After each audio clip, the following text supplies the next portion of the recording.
Welcome to Journaling with Nature, the podcast for those who want to turn curiosity into wonder, a pencil sketch into a rabbit hole of discovery, a moment of stillness into a life full of joy. I'm your host, Bethan Burton. Let's open the pages of our nature journals and explore this world together. Hello, and thanks for tuning into this very first episode of Journaling with Nature podcast. I can't begin to explain how excited I am. This is a project I've been thinking about launching for a while now, and I'm excited that it's reached this point where I can begin sharing this first episode with you. Nature journaling has been a huge part of my life for a long time now.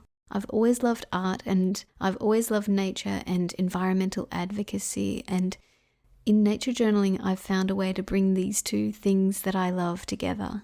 I can't think of anything more beautiful now than going outside with my nature journal and just sitting with nature and spending some time observing and then getting what I can of that down on my page.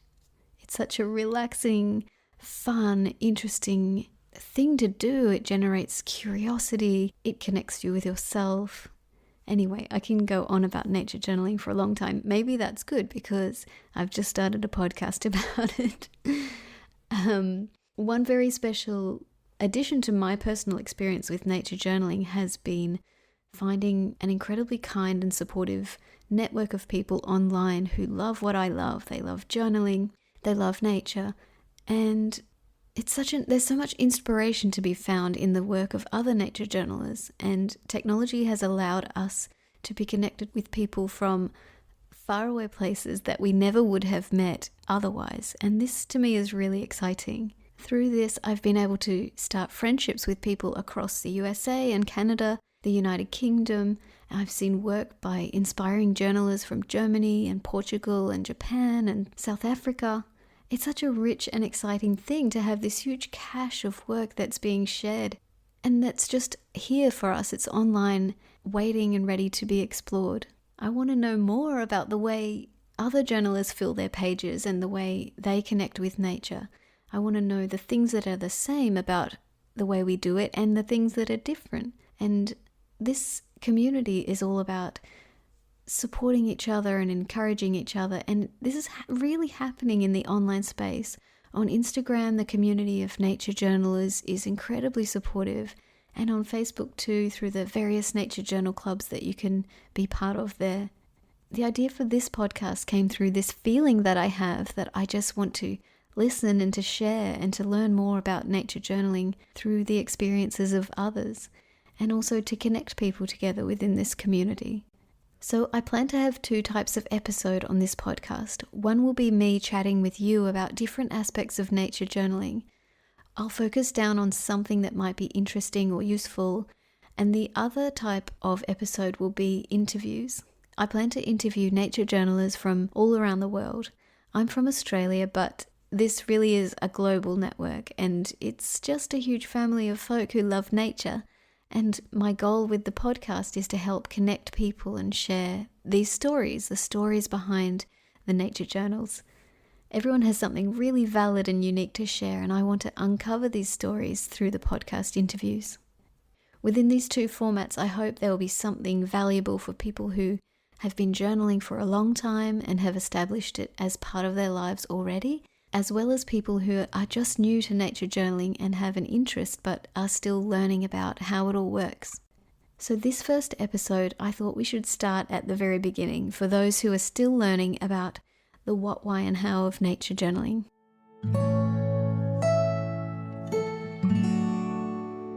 So what is nature journaling? Nature journaling is observing nature, spending time with nature, and recording our interactions with nature on paper. It really is as simple as that. It can be anything you want it to be. In your journal pages, you can use sketches, paintings, poetry, long-form prose. You can use species lists, numbers, graphs, cartooning. You can press flowers and paste them into your journal. You really can do anything, and each person's journal pages are completely unique, and that's what's beautiful about this process, is that it's just for you. You don't have to show anyone your journal. It can be a record that is your life on paper, your connection with nature on paper. And that's just such a beautiful thing, in my opinion. Connecting with nature is what's important. It's not about creating a work of art or a perfect page. In fact, you don't have to include art on your page at all if you don't want to. Plenty of nature journalists just use writing. Lots of people are very scientific about their pages. It might sound like a cliche to say it, but it really is the process that's important here, not the product. It is a really special document for you to capture memories, to capture knowledge, to capture moments of stillness and bliss that you've experienced in the natural world, and to keep a record of this for the future, something you can go back and look at years later to remember these magical nature experiences that you've had over time. So why do we keep a nature journal? People use nature journaling for so many different reasons. Some people use it as a scientific tool. Others use it to understand their environment, to connect with the seasons, or to keep track of something like what's happening in their backyard or in their vegetable garden. Others keep it as a record of their whole life, recording not just nature experiences, but also recording events from their human interactions as well. And this makes perfect sense because we are part of nature. We are human animals, and adding elements of your day-to-day life in your nature journal is great. My first nature journal I started almost 20 years ago when I was at university, and we had to keep a field notebook when we went out on field trips. I was super lucky to have the chance to go on a field trip to Brunei on the island of Borneo. We went to a research station there and spent 2 weeks studying the rainforest plants and animals. All through the trip we kept notes in a field sketchbook, notes about what we saw and experienced. It was an amazing way to capture information that would have otherwise been lost or forgotten, and to get to know the environment in this new and crazy exotic place. And that sort of notebook is really different from what I keep now, which is a little story about what's going on in my backyard, my home patch, really close to home. In my Borneo notebook, I kept a lot of species lists and bird counts and a lot of scientific information. And now at home in my nature journal, I do a lot of sketching, a lot of comparisons and looking closely with magnifying tools and really digging down into the details of the things I see, exciting discoveries, because now I'm nature journaling with my young son who's 3 years old. So very often we will just sit together and talk and do a little sketching and notice things together. And this is really different from the days of keeping a scientific notebook. Nature journaling can also be used as a way of practicing self-care. For me, this is a huge one, and it's really the reason why I got into the regular habit of keeping a nature journal of what I could see in my backyard. It was many years ago. I was going through a period of chronic illness. I was homebound and I couldn't do a lot of things, but I could go outside. I could be with nature. And for me, slowing down and observing closely and connecting with nature, it had the effect of settling the nervous system and calming the body. And during this time, my nature journals were filled with writing. I would write about what I felt inside, what I saw around me, really exploring my inner world through writing about nature and my experiences in nature. So there are just so many reasons, different reasons, why people end up keeping a nature journal. So it's up to you to choose your own reasons. What value could it bring to your life? So how to start a nature journal? To begin a nature journal, you really don't need any fancy materials. You just need something to write with and something to write on. That's it. A pencil and paper are the simplest journaling tools that you can think of. And once you start getting more into it, you might like to expand into other tools like various pens, colored pencils, or watercolor. I really love watercolor.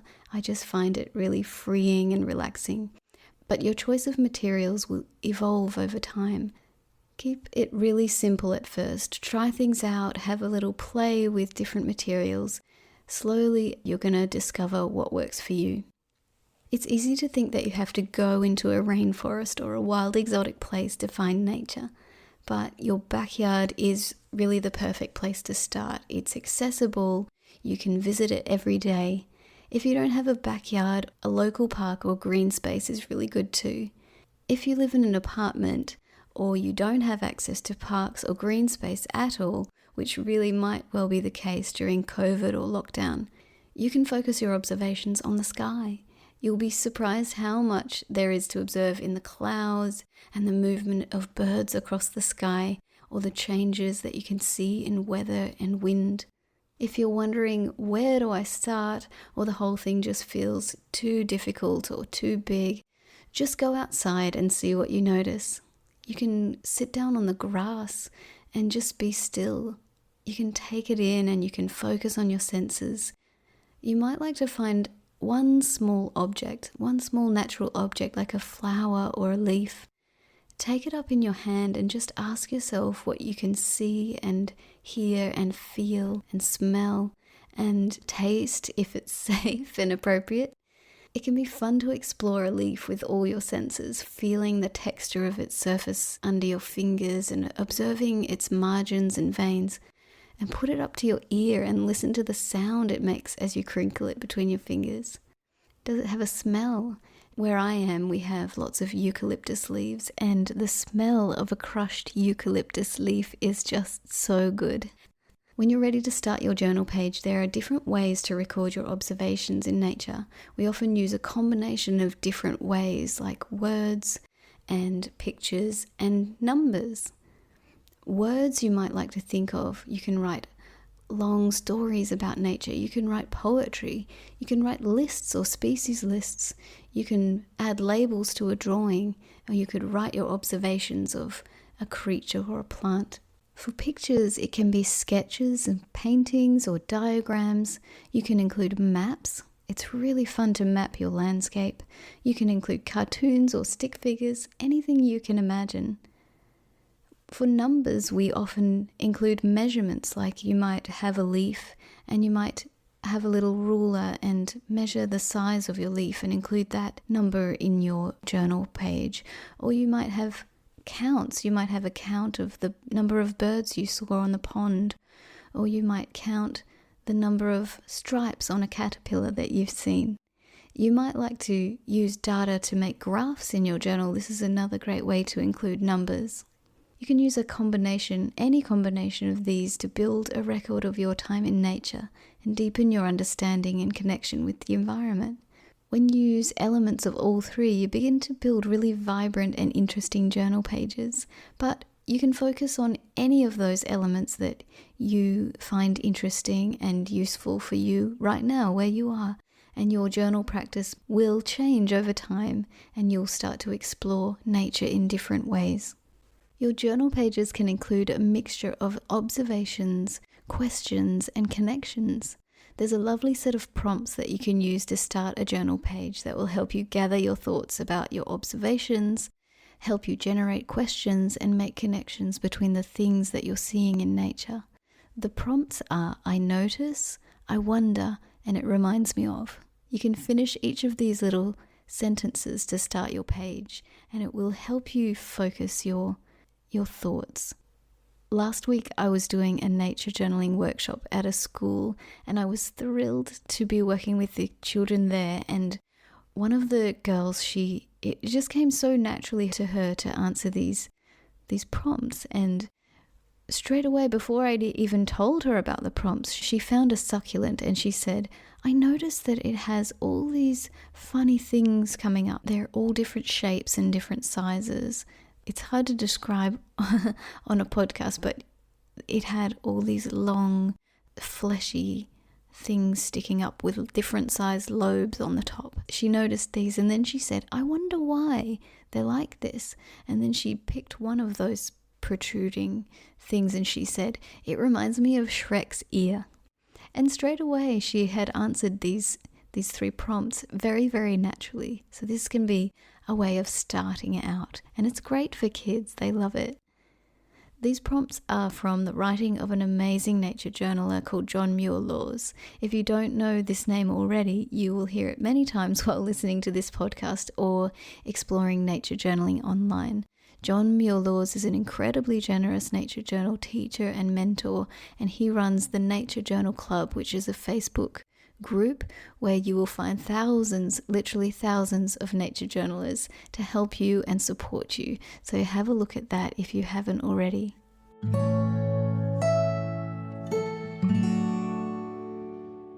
So I think that's just about it for now, my little rant about nature and nature journaling.